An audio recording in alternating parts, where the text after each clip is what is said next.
Sta parlando in diretta da Padova Andrea Grisanti, virologo dell'Università di Padova. Sentiamo. Padovano è pronto per fare questi test? Ma noi abbiamo una capacità di circa 1500 test al giorno, anche 2000. Ieri abbiamo testato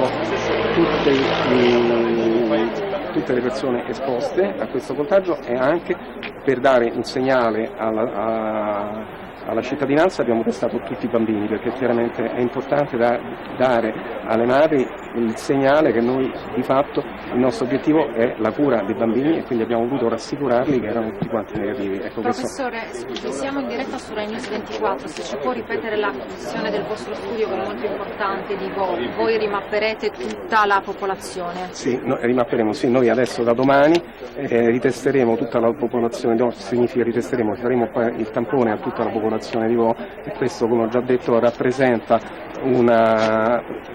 uno studio essenziale perché ci dà l'informazione per la prima volta di dare a questa infezione dei parametri numerici chiari, come per esempio questo famoso R0, la capacità di replicazione virale, ci permetterà di vedere l'effetto delle misure di contenimento e di prevenzione, ci permetterà di classificare classi di rischio a secondo dell'esposizione, a secondo delle malattie pregresse, ci permetterà di capire a secondo della sintomatologia la negativizzazione, ci darà tutta una serie di informazioni che finora non è stato possibile ottenere. Quindi sarà importante proprio a livello scientifico? Sarà importante a livello scientifico, ma allo stesso tempo fornirà alle autorità sanitarie gli strumenti per prendere una decisione.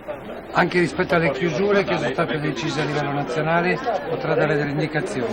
E certo potrà dare indicazioni perché potrà innanzitutto dare una metrica per capire come queste chiusure funzionano e quando è il momento di levarle. Le chiusure che ci sono state adesso come le valuta? Le chiusure anche delle scuole a livello nazionale? Ma guardi, io penso che chiaramente non esistono dati certi per stabilire se la chiusura di una scuola ha un effetto sulla diffusione dell'epidemia, però come misura precauzionale io la ritengo corretta.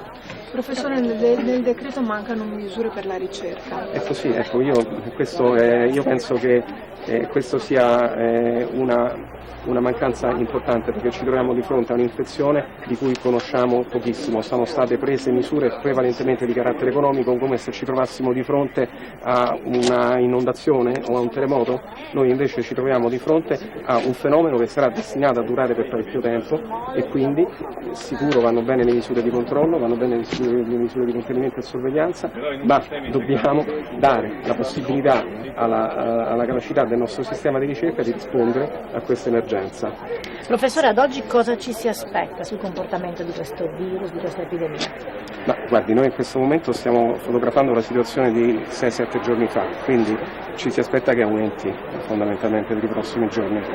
Se non ricordo male, ieri abbiamo avuto 500 casi, adesso se voi vi ricordate la progressione cinese si parlava di 3-4 mila casi al giorno, ma loro erano 50 milioni.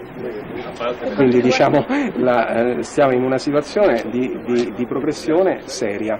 E adesso bisognerà attendere ancora 2-3 settimane per vedere se le misure di contenimento e controllo hanno avuto un impatto.